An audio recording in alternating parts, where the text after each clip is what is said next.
Si vous êtes en vide de féminin, vous êtes déconnecté de vos ressentis profonds, de votre intuition, d'une certaine forme de guidance intérieure innée.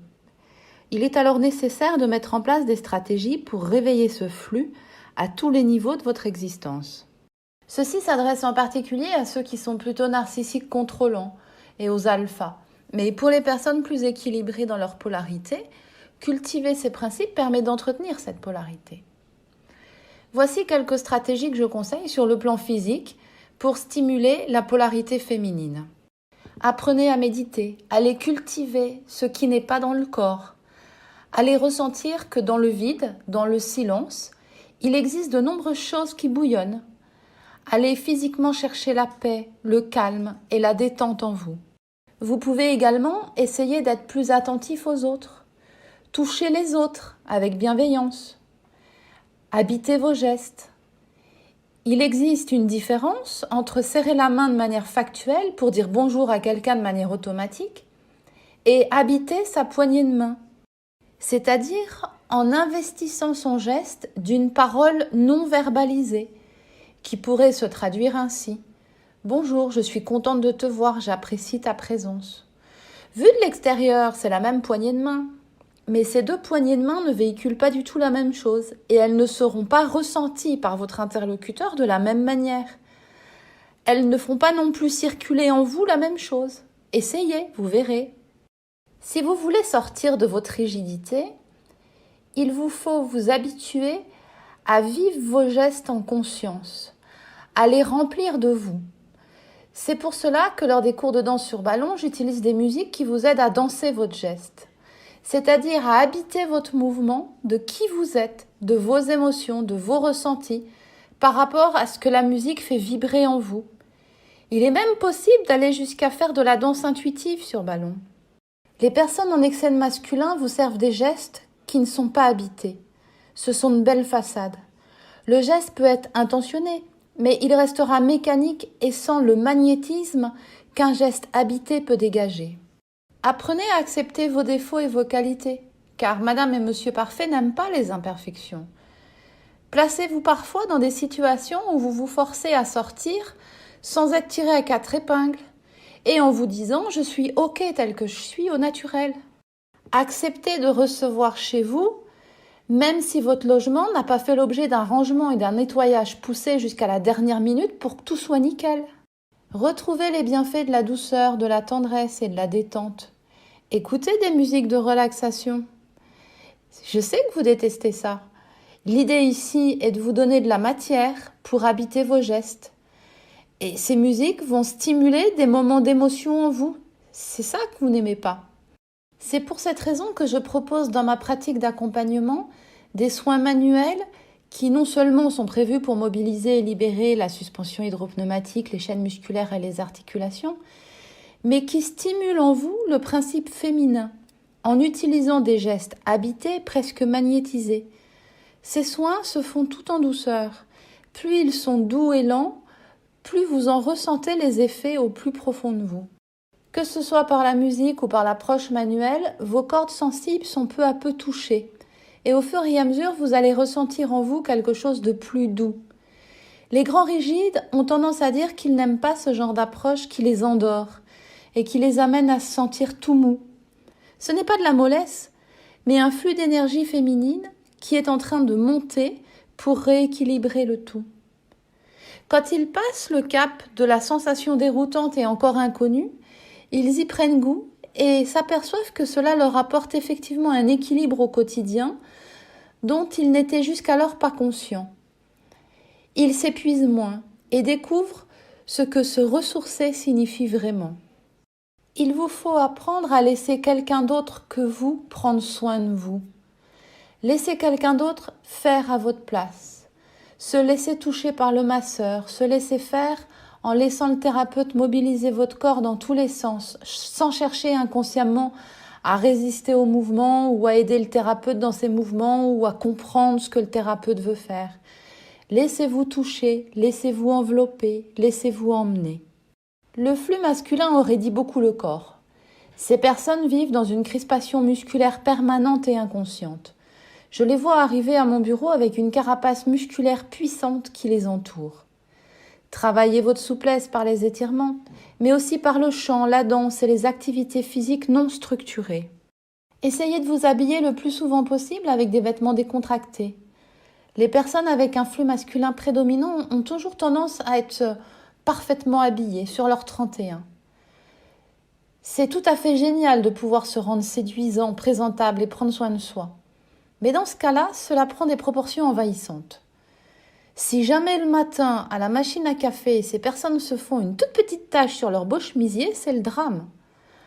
À ne plus réussir à travailler pour le reste de la journée, c'est fini, c'est terminé. Elles doivent rentrer chez elles pour se changer.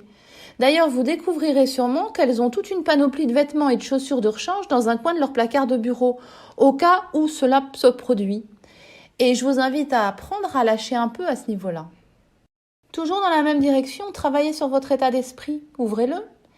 Découvrez de nouvelles façons de faire les choses. Laissez-vous conseiller. Laissez-vous emmener, guider vers des domaines que vous ne connaissez pas. La personnalité rigide veut avoir raison. Elle a des idées bien arrêtées, fondées sur ses valeurs. Le flux féminin est divergent, c'est-à-dire que c'est une vibration. Donc si vous voulez aller stimuler un flux féminin, il va falloir capter dans votre environnement ce qui est a priori peu en accord avec ce que vous pensez et ce que vous croyez. Il va falloir explorer, visiter d'autres horizons auxquels vous auriez peut-être même pas pensé. Éventuellement d'autres cultures, d'autres manières de manger, découvrir des aliments que vous n'aviez jamais goûtés. Tout ce qui pourra ouvrir au maximum votre champ de vision sur la vie. Cette divergence vous invite également à moins planifier la vie et à vous obliger à vous laisser un peu plus guider par les événements. La polarité masculine est habituée à ne pas lâcher ce qui a été prévu. Vous pourrez toujours essayer d'expliquer à quelqu'un qui est en polarité masculine qu'il y aurait dans l'instant une autre opportunité à vivre, totalement imprévue, géniale et éphémère. Non, la tâche qu'il avait prévue, programmée, sera maintenue. Je conseille également à ces personnes de faire 1 minute de grimace dans le miroir tous les matins. Si vous suivez ce conseil, vous verrez que vous n'êtes pas parfait et vous allez apprendre à l'accepter. Quand on est en vide d'homme féminin, au niveau émotionnel, c'est important d'arriver à développer le sens de l'impersonnalité. Cela veut dire que le masculin, c'est « moi j'ai fait »,« moi je dis »,« moi je ». C'est pourquoi je vous conseille d'apprendre à faire les choses gratuitement. C'est-à-dire par exemple en parlant du groupe sans se mettre en avant. C'est faire un geste pour aider quelqu'un en restant dans l'anonymat. C'est parler au nom de tous au lieu de parler que pour soi. C'est travailler pour une cause qui doit percer au grand jour plutôt que d'utiliser la cause pour obtenir de la notoriété. Travailler à lâcher prise sur l'importance que vous donnez à votre propre personne va vraiment aider cette carapace à s'adoucir. Éliminez la critique et le jugement ici aussi pour stopper cette attitude de toujours vouloir avoir raison et d'imposer votre point de vue. Un bel exercice pour arriver à moins vous prendre au sérieux est de travailler avec des clowns qui peuvent vous aider à libérer votre clown intérieur. Le clown révèle tout ce qui est caché en vous, tout ce que vous n'arrivez pas spontanément à connecter. Dans ces structures, le flux féminin est totalement étouffé, mais il existe quand même. La personne peut donc ressentir ce dont elle a besoin, ce qu'elle aimerait, ce qui vibre avec ses valeurs. Mais le problème est qu'il y a au-dessus d'elle comme une caméra qui regarde tout ce qui se passe, avec le filtre qui dit « et les autres vont penser quoi ?» Car cette structure est dans l'image, dans la forme plus que dans le fond. Aussi, par elle-même et inconsciemment, cette personne court-circuite ce flux féminin pour être certaine que ses actions correspondent bien à ce qui se fait, à ce qui doit se faire. Elle est donc connectée, mais elle doit apprendre à garder ou à retrouver cette connexion avec son féminin, même quand il y a du monde autour d'elle. Pour ce travail, le clown est donc un très très bon allié. On découvre son clown intérieur et on promène son clown parmi les autres. Et donc on en arrive à se balader soi parmi tout le monde, il n'y a plus de soucis. Une stratégie à mettre en place rapidement est d'arrêter de vouloir performer. C'est d'ailleurs ce que je prône dans les cours que je donne. L'idée est de ne jamais vous comparer aux autres, mais de ne vous comparer qu'à vous-même. Mieux qu'hier et moins bien que demain. Cela signifie aussi de cesser de vouloir séduire en jouant des rôles. Soyez naturellement vous. même si vous trouvez cela très nul. Ce que vous trouverez être très nul chez vous est la plupart du temps très agréable pour les autres, parce qu'ils y voient une vraie authenticité, une vraie simplicité. C'est un beau cadeau que vous pouvez faire à l'autre, car lorsque vous êtes spontané, naturel et authentique, vous donnez la possibilité à l'autre de l'être également. Apprenez également à donner du pouvoir aux autres, car la structure rigide a toujours tendance à penser savoir ce qui est bon pour tout le monde. À un moment donné, sachez lâcher en laissant l'autre avoir du pouvoir sur sa vie. Vous pouvez expliquer à l'autre votre point de vue et pourquoi cela vous paraît plus juste, mais laissez l'autre appliquer dans sa vie sa propre stratégie. Cela lui appartient.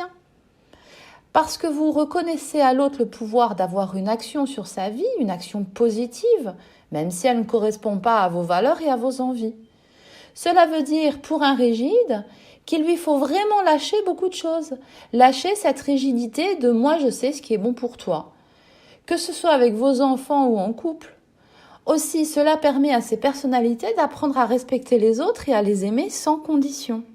C'est comme cela que petit à petit, ces personnalités se libèrent de l'anxiété profonde issue de la peur de se faire trahir. Si cette vidéo vous a plu, pensez à liker et abonnez-vous à ma chaîne pour connaître la suite. La prochaine fois, vous verrez comment cultiver sa créativité au niveau mental.